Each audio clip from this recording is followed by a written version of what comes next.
sharing the spotlight with me is Mr. Vinit Goenka. Hi.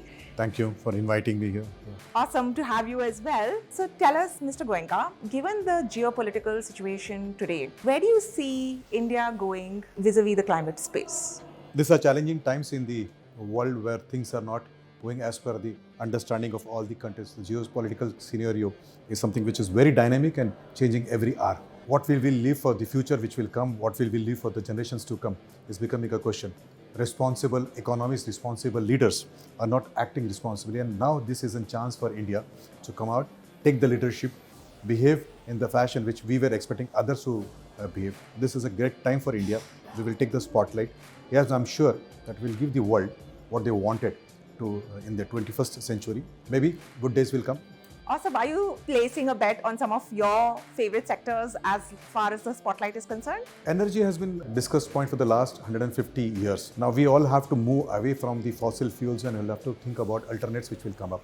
I'm sure while we talk about wind and also solar, things like nuclear has to be discussed, and government is encouraging this. You have seen recently that policies are changing, favoring the industries, favoring the corporate so that they can establish more points where they can generate more voltage, more watts.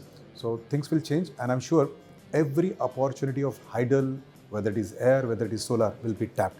And you can see in the last 10 years, the jump in the production of the alternate source of energy is encouraging. Right, but let's be honest, sometimes politics trumps policies, right?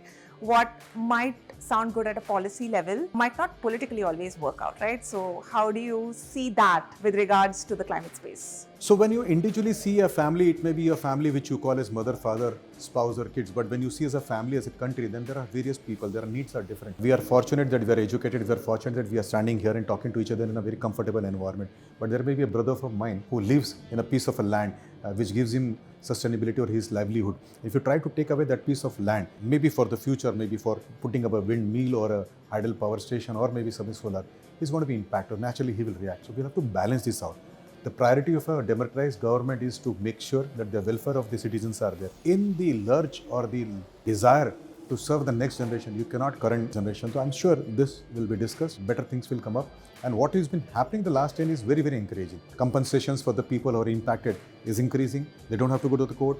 The policies are helping to finalize the projects early. There is a speed in the approval processes. There is a transparency in the approval process, which is encouraging. Got it. And my final question to you, because I think a lot of young people might be watching who would be interested in taking their first step towards entrepreneurship, especially in the climate space. What would you like to tell to them, especially given that they might be a bit hesitant working with the government, right? So what would you like to say? This is a great time because, entrepreneurs have been encouraged under various schemes. Two, the transparency which has come because of IT. And now you don't have to go and meet a babu, you have to apply on a portal.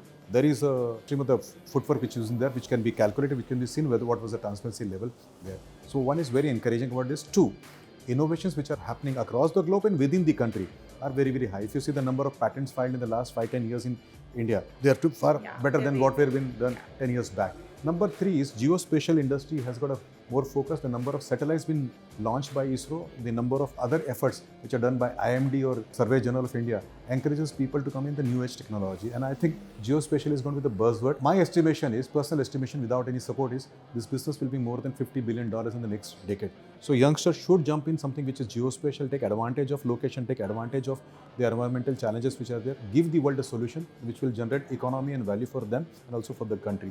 But at the same time, I'd like to caution them, let us not get bugged by the story of save the environment.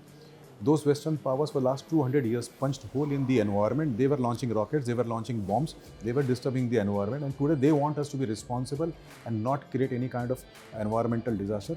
Let us come to their level of economy and then we'll talk about all this. पहले जिएंगे, उसके बाद में बचाने की बात करेंगे. Thank you so much, Mr. Goenka, for speaking to us. Thank you.